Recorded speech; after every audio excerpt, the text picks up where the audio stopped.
세계 선교계에서 MBB라고 불리는 자들이 있습니다. 그것은 바로 무슬림 백그라운드 빌리버라고 해서요, 무슬림, 그러니까 이슬람 사회에서 개종한 사람들, 그러니까 생짜로 예수를 믿은 사람들입니다. 핍박 지수가 높은 이슬람 국가에서 그들이 개종을 하려면 그야말로 목숨을 걸어야 합니다. 국가와 사회로부터 고립되는 것은 물론이고요, 이슬람 샤리아 법에 따라서 가족들은 명예살인을 할 수 있게 됩니다. 그것이 불법이 아닙니다.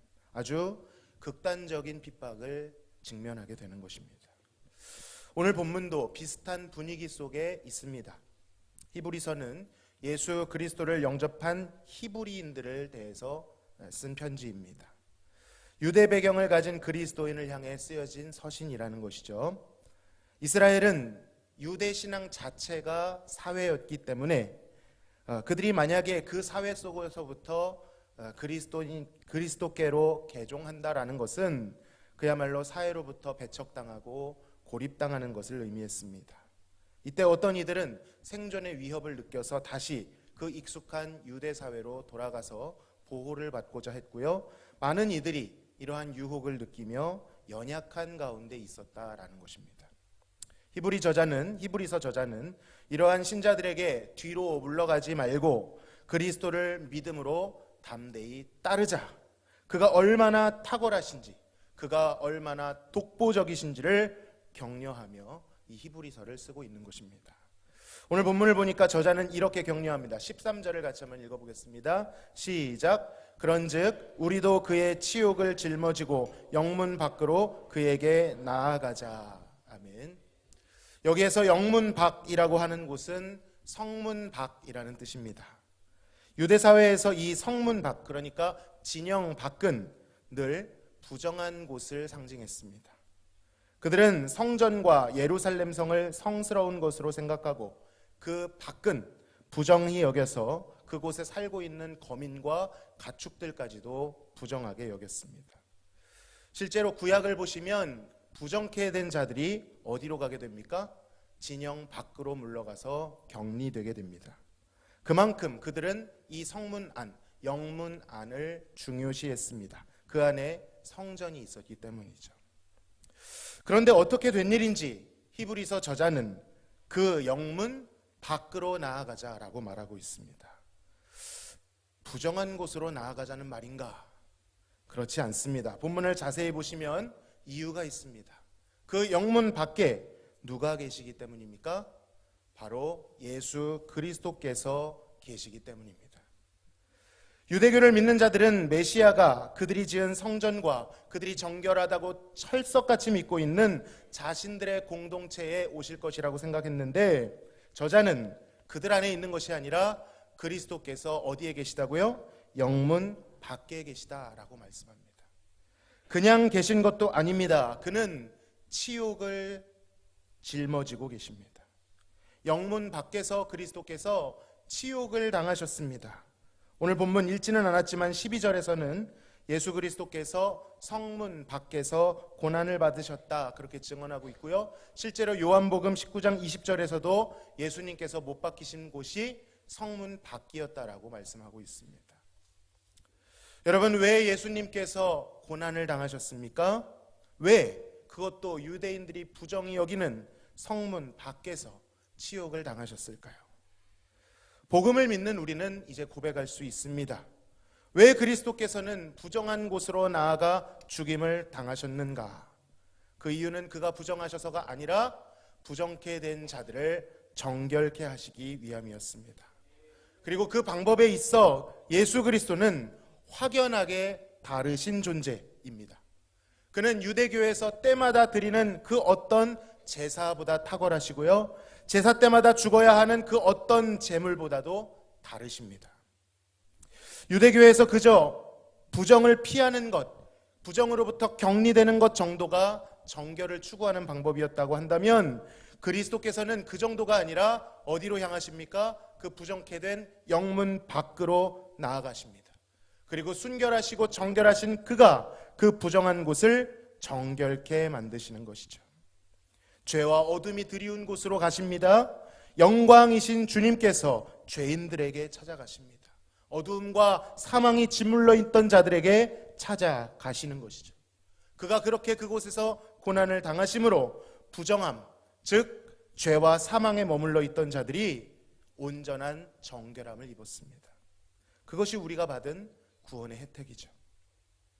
즉 여기서의 영문 안은 이 시대상으로 보면 예루살렘 성과 성전을 가리키는 것, 그러니까 익숙한 유대교를 뜻하는 것이고요. 영문 밖은 그 고립된 유대 사회를 벗어나 성전 자체가 되신 예수님, 건물이 아닙니다. 성전 자체가 되신 예수님과 그가 보여주신 고난을 통해 이제는 복음을 믿고 따르는 그리스도교의 무리들을 뜻하는 것입니다.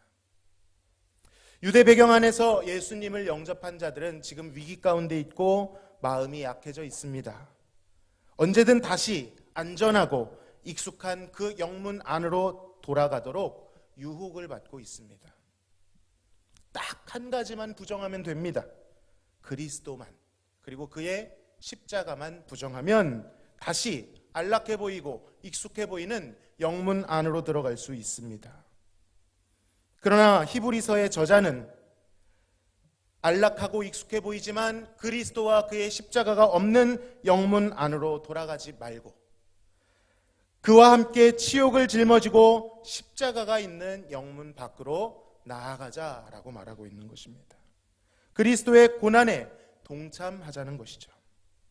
비록 그곳에 멸시와 배척이 기다리고 있다고 할지라도 우리가 믿고 있던, 그들이 믿고 있던 이 보이는 도성은 결국 썩어 없어질 것이기에 그렇게 보이고 썩어 없어지는 것이 아닌 보이지 않지만 영원하신 그리스도를 따르는 길로 나아가자는 것입니다. 자, 이렇게 예수님을 따라 영문 밖으로 그 치욕을 지고 따라가는 자들이 드리는 예배가 있습니다. 고난 중에 드리는 예배죠. 자, 15절을 한번 읽어보겠습니다. 시작. 그러므로 우리는 예수로 말미암아 항상 찬송의 제사를 하나님께 드리자. 이는 그 이름을 증언하는 입술의 열매니라. 아멘. 말씀드렸다시피 유대인들의 제사의 근간에는 항상 성전이 있었습니다. 성전에 나와서 예배해야 하는 것이죠. 그런데 그렇다면 원수들에 의해서 혹은 다른 요인에 의해서 이 성전이 회파되거나 무너졌다면 그들은 어떻게 제사해야 하는 것일까요? 어떻게 제사를 드려왔을까요?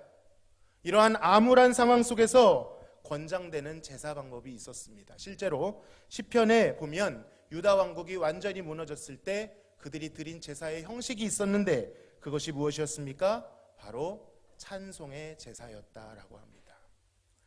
포로 생활을 할 때 성전이 없이 하나님을 찬송하며 하나님께서 이루셨던 유다 왕국을 바라보는 그러한 노래들이 시편에는 많이 등장하죠. 히브리서 저자는 건물로 지어진 성전은 우리에게 없다 해도, 우리를 배척했다 해도, 그러한 것들은 결국 다 무너진다 해도 우리가 드릴 참된 예배가 남아있다, 이렇게 말합니다. 찬송의 제사인 것이죠. 단순히 노래라는 형식을 빌려왔다라는 뜻은 아닙니다. 이 찬송의 제사의 핵심은 무엇입니까? 누구를 통해 누구에게 드리는 제사일까요? 오늘 본문에 나와 있는 대로 하면 바로 예수 그리스도로 말미암아 하나님께 드리는 예배다라고 그렇게 증언합니다. 원어를 잘 반영했다고 하는 NASB 버전에서는 이 제사가 그 이름에 감사하는 입술의 열매다, 이렇게 고백합니다. 그 이름을 증언한다라는 그 표현을 감사하는이라는 단어로 바꿨습니다. 바로 그것이 그리스도를 따라 영문 밖으로 나간 자들이 드리는 진정한 제사요, 열매입니다. 감사와 찬송의 제사인 것이죠. 하나님께 드리는 진정한 제사는 하나님께 감사하는 마음과 믿음인 줄로 믿습니다. 시편 69편에서는 황소를 드림보다 감사함으로 하나님을 위대하시다 하는 이 고백이 여호와를 더욱 기쁘시게 할 것이다 라고 말씀합니다. 사랑하는 성도 여러분, 우리는 지금 유대 사회나 이슬람 사회에 살고 있지는 않습니다. 그러나 이 세상 속에서 여전히 저항을 느끼며 살아가고 있죠. 그리스도께 속하지 않은 세상이 그 가치들이 우리를 끌어당깁니다. 영문 안으로 들어오라고, 영문 안에 갇혀 살라라고 말합니다.